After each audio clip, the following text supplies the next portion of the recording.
John Kennedy did not raise his voice or change his pace. Instead, he shifted the subject to Epstein, and with that single move, he shifted the gravity of the entire hearing. Not because Epstein is new or unfamiliar, but because the question forced the room to confront something unresolved, something that refuses to stay buried beneath official summaries and document releases.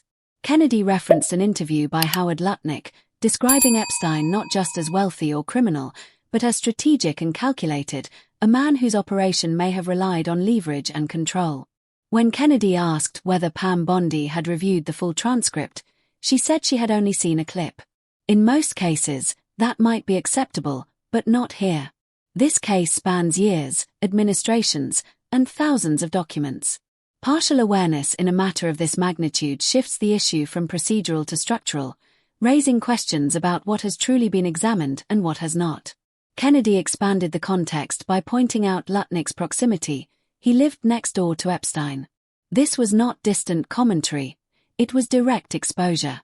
The implication was clear: if Epstein's activities involved private interactions with powerful individuals under controlled conditions, possibly recorded, then his influence extended beyond money into leverage. Kennedy then asked whether the Department of Justice had interviewed Lutnick. The answer was no. When asked if they would, Bondi responded cautiously, saying such a conversation could happen if initiated. While procedurally safe, that answer introduced a deeper concern. In cases of this scale, the Department of Justice does not typically wait. A claim of blackmail tied to a figure like Epstein is not background, it is a lead, and leads are expected to be pursued, tested, and verified. What followed exposed a contradiction, acknowledgement without clear action. The Department of Justice has maintained that it investigated Epstein extensively, yet here was a claim suggesting a broader network, one that would involve additional individuals and potentially undisclosed activities. Either that claim has already been examined and dismissed, or it has not been fully pursued. If it has not, then the issue is not simply what the department concluded, but whether those conclusions were reached prematurely. Kennedy then shifted again, introducing a hypothetical about obtaining phone records.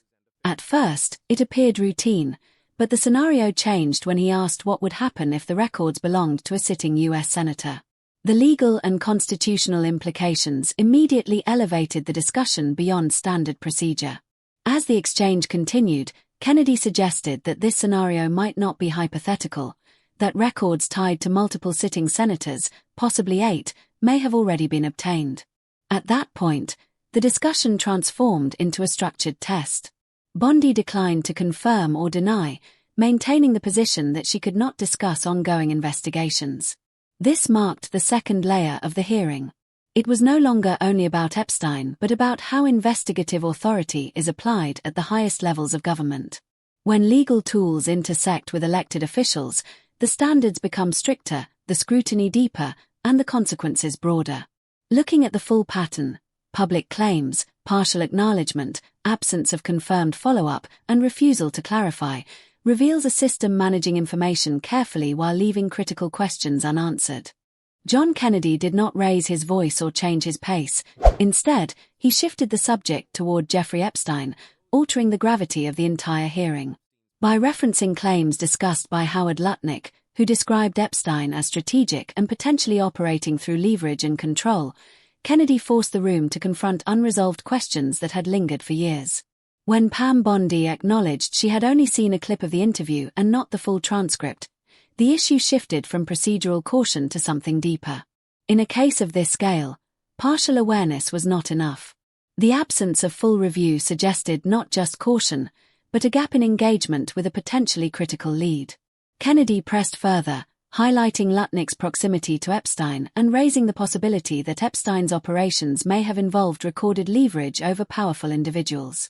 When asked whether the Department of Justice had interviewed Lutnick, Bondi responded no, and when asked if they would, she deferred, stating only that such a conversation could happen. That response, while procedurally safe, introduced a contradiction. A system tasked with pursuing leads appeared to be waiting rather than acting. Kennedy then widened the scope, introducing a hypothetical about subpoenas for phone records of sitting U.S. senators.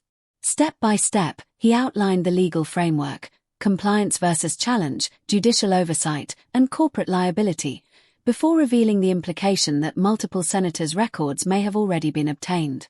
At that point, the hypothetical became a test. Bondi declined to confirm or deny, citing the limits of discussing ongoing investigations. Individually, her answers followed standard legal boundaries, but together they formed a pattern of controlled disclosure, answers that remained technically accurate while avoiding the central issue. The hearing thus moved beyond Epstein alone and into the architecture of power, how investigative tools are used, who authorizes them, and whether oversight remains consistent when those tools intersect with political authority. Kennedy's method was not to accuse, but to construct a framework where the implications became unavoidable. As the logic unfolded, the pressure point became clear. If telecommunications companies complied with subpoenas targeting sitting senators without challenge, then someone determined the legal justification was strong enough to withstand scrutiny. That raises fundamental questions. Who reviewed the probable cause, who authorized the action, and who within the Department of Justice was informed? When Kennedy asked whether a special counsel would be expected to inform the Attorney General in such a scenario, the question shifted from procedure to accountability. Because actions of that magnitude carry institutional and constitutional consequences, any lack of transparency within the chain of command suggests a breakdown not just in communication, but in oversight itself. Bondi's repeated responses, she could not confirm, could not discuss, could not elaborate, were individually valid, yet collectively they formed a protective boundary around the system, limiting what could be publicly understood. At its core, the hearing exposed a deeper tension. If Epstein's operation did involve blackmail, as suggested, then the logical questions extend far beyond him. Where is the material, who has access to it, and whether it has been fully investigated?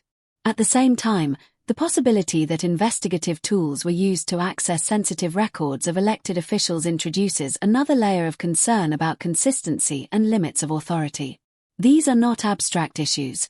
They go to the foundation of public trust. A justice system must not only act within the law but be seen to apply its standards evenly. When answers appear incomplete and actions appear selective, that trust begins to erode.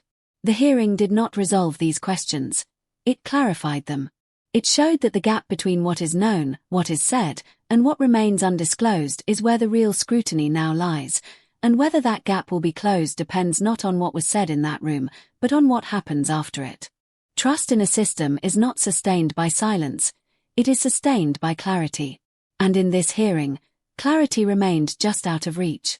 When Howard Lutnick publicly described Jeffrey Epstein as potentially operating through blackmail, it introduced a serious implication, one that suggested not an isolated crime, but a structured network built on leverage. Yet when Pam Bondi acknowledged awareness of that claim without fully reviewing it or initiating visible follow-up, the system appeared hesitant. Add to that the line of questioning from John Kennedy suggesting that investigators may have accessed phone records of multiple sitting senators, and a pattern begins to form. Individually, each element can be explained. Together, they overlap in ways that raise deeper concerns. Because if one thread points to potential blackmail involving powerful individuals and another points to the quiet use of investigative tools targeting those same levels of power, then the intersection between them demands clarity, not speculation, but confirmation. The issue is not simply what is known, but what is shown. If the Department of Justice has thoroughly investigated these claims, then the absence of visible action creates uncertainty. And uncertainty, over time, becomes suspicion. When responses rely on phrases like "I can't confirm" or "I can't discuss," they may be legally justified, but they also build a wall between the system and the public.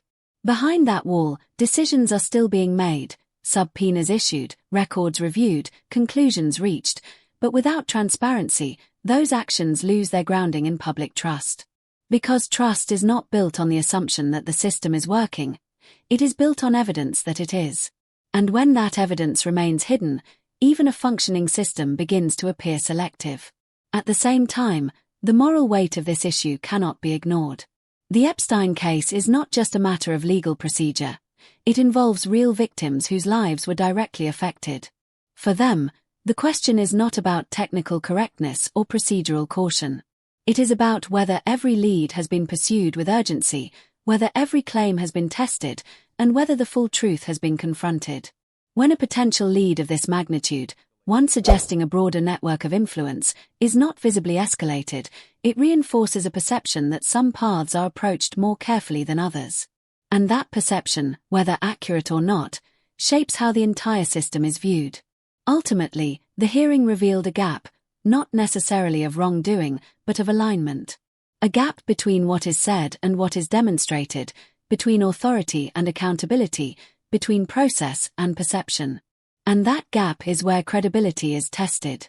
Because a system that relies on technical accuracy without substantive clarity risks appearing controlled rather than transparent. The questions raised in that room did not end there. They expanded outward, into oversight, into public scrutiny, into the broader question of whether the same standards apply at every level.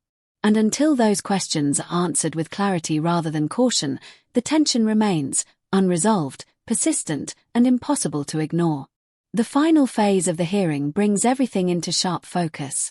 When Jeffrey Epstein is described as a blackmailer operating at a scale that suggests leverage over powerful individuals, the implication is enormous. Yet Pam Bondi acknowledges awareness of that claim without confirming a full review or any direct follow-up. At the same time, John Kennedy outlines a framework suggesting that federal investigators may have accessed phone records tied to multiple sitting senators, an assertion that the Department of Justice neither confirms nor denies. In theory, telecommunications companies have the right, and sometimes the obligation, to challenge such subpoenas, yet there is no indication that they did. Each of these points can stand independently, but when combined, they create pressure on the system to explain how they connect, or why they do not.